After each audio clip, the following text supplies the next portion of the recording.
Good morning, or depending when you're watching this, good afternoon, good evening, or good night. My name's Ross, and as always told out of Voice of Radio. So today, I am here to tell you that Pokémon over in Japan have come out with another apology. They have gone on the official website and issued an apology over a mistake they have made with one of their cards. And we saw this previously. A little while ago, before Chandelure V Max actually was released, Pokémon went and issued an apology for Chandelure.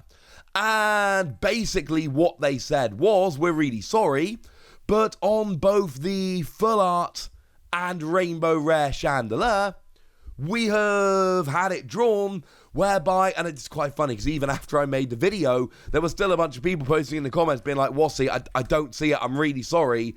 The good news is, I promise you this time, it is a much, much more blatant error you will be able to see. But for instance, if we look at the Chandelure sleeves, and I did tell you in the previous video I was going to buy these Chandelure sleeves, and I have since bought these Chandelure sleeves, you will notice that if you look at the horizontal line going through the middle of Chandelure, it goes between the two eyes, but it does not carry on round the back of Chandelure's head. But if you look at Chandelure, especially on the right-hand side as you look at the card, you can see that the lines there extend from the eye around the back of the head, which they shouldn't do so. Now, I was very interested to see whether this artwork would be corrected for when it was printed in English, and obviously Fusion Strike is out now and we do have the answer, and the answer is no. It was not corrected, and I didn't expect it to be, incidentally. That would have been a pretty vast undertaking. By the time we see the Japanese cards, they've already started printing in English. It's the only way they can do it.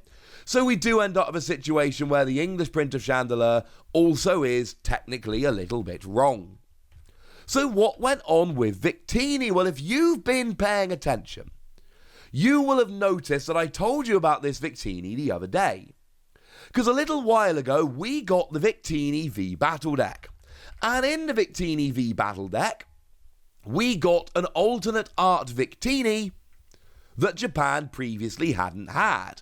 And it was excellent, excellent news, because it was the alternate art Victini from Sword and Shield, the first Victini, which is way better than the Victini from Battle Styles. Remember, they got a second Victini V in Battle Styles because they printed Victini V Max, so they needed a second Victini V to go with it, because they always end up doing this. Plus, the regulation marks are different. Original Victini is D, new Victini is E, so we would have ended up with a year with Victini V Max and no Victini V.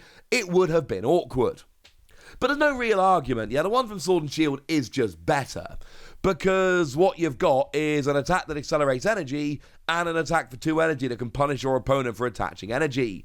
Now, to be fair, sometimes people do play 1 or 2 of the Battle Styles Victini. 2 energy, 120 if you discard it all is not terrible, especially if you go first, but a Sword and Shield one is better. But you see, they then held some tournaments over in Japan, and they actually held the tournaments, and they actually gave the cards out, and what they did was they gave the alternate art, the same one that we got from the V Battle Deck, but instead of having the attacks of the one from Sword and Shield like it should have had, it had the attacks of the one from Battle Styles, and it did also have the wrong retreat cost.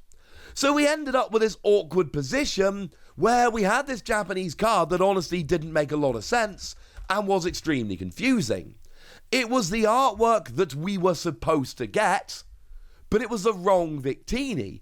Instead of being a reprint of the Sword and Shield Victini, it was a reprint of the Battle Styles Victini. Interesting to note, it did have the regulation mark of E as well, so it really was the Battle Styles Victini.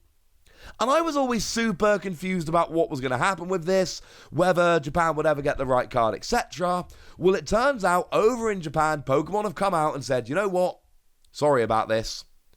Regarding the Champions League 2022 Victory Award promo card Victini V, there was a mistake that the data did not match the original illustration.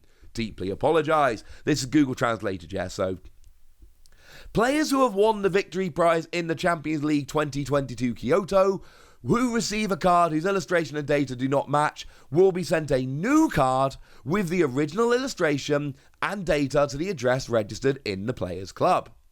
In addition, cards whose illustrations of data do not match are prohibited in all regulations. That's formats. In any format, you're not allowed to play this card.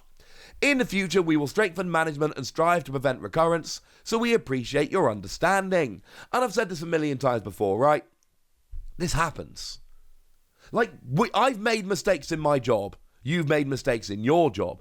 I once had a lesson that I taught about inheritance tax, and I went in and taught an evening class of people that were paying, and I taught them all the rules on inheritance tax.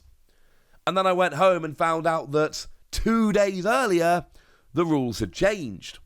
And I had taught my students the old rules. So I went in and I gave them a new lesson on the new rules, and it was all good. We fixed it. We've all made silly mistakes at our job, and yeah, sure, this is a pretty silly mistake, but come on.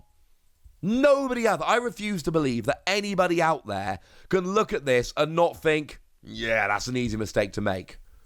We've got a new art of Victini. We need to turn this new art into the old Victini. There are two of them. We picked the wrong one.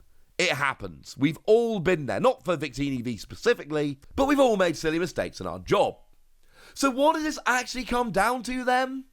Well, first of all, it means there are people out there, and I'm delighted that the lovely Antoine Boulet is among these people, who have this old card. And yeah, they're going to be sent the new card, and the new card is cool. But, come on, we've been doing this a while now. We all know that the new corrected card, which may well be given out at events in the future, I can't remember if it's scheduled to be or not, we all know that the new card isn't that cool.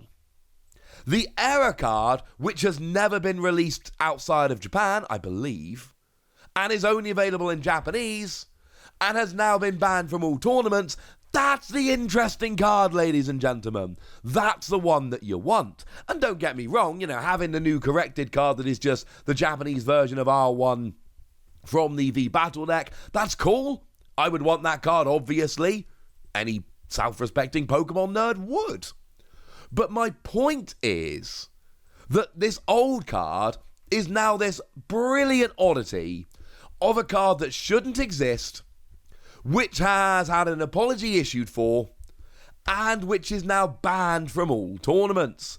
Banning it from tournaments, incidentally, I believe is just for ease of use.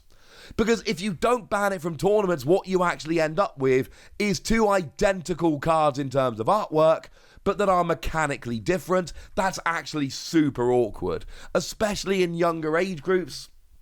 You don't want two cards that look the same but have different attacks. That is way too awkward, way too complicated. So if anybody's wondering why they've gone to the effort of banning this in all tournaments, this is the reason. Having two identical cards art-wise, but that works differently, it's going to lead to confusion, it's going to be awkward, you don't want that. Now, of course, the question for me becomes, how many of these were given out? How rare is this card? How many of them are actually out there? Now, I do not know for certain, but I've been talking to the lovely Antoine Boulet, and I believe the lovely David Hockman, and the figure they've arrived at, and let's be clear, this is very much Antoine and David, not me, seems to be 265 masters. It seems to be that there are 265 masters who have ended up with a copy of this card. That is absurd. Now, there might be some in lower age ranges as well, but that is a stunningly rare card. And I find it interesting. Every so often, somebody will post a comment along the lines of, do you really think there are tens of thousands of these super rare alternate art cards? And yes, I think some people underestimate the volume in which the Pokemon trading card game is actually printed. But this isn't. This is a card where there could be just a few hundred of them out there in the wild. And it's an oddity that was never supposed to exist. And they're my favourite kind of cards. I adore stuff like this. I do love internet. We had this with Chandelure, now we've had it with Victini. I do really appreciate that the Pokemon Company over in Japan, when they've made a mistake like they have, and these things happen, they just come out and they put an article on the website and they're like, sorry dudes, we'll try and make sure it doesn't happen again. It's not a big mistake. Chandelure having a tiny mistake on the artwork is not a big deal. This Victini is not a big deal. There are two issues that could come up. Issue number one, well, now we got two identical cards with different attacks. Oh, they fixed it by banning the old one. Issue number 2, grr, you gave me the wrong card, I want the real card, so everyone that got the wrong card is now being sent the real card. Like, this is, in terms of a perfect fix, this is about as perfect of a solution as you will ever see to any problem ever. And honestly, right, from a business standpoint, looking at how Pokemon have fixed this makes me warm and happy on my insides. But now, ladies and gentlemen, I want to know what you think about this. So go nuts in the comment section, would ya? But be nice! And then make sure you like this video, subscribe to this channel, follow me on Twitter at TheWasi, and Twitch for some live action at twitch.tv/PTCG Radio.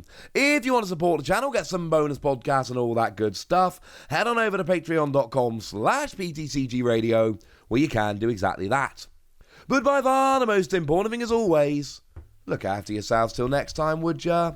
Thank you very much for watching. My name's Ross, and you've been watching PTCG Radio.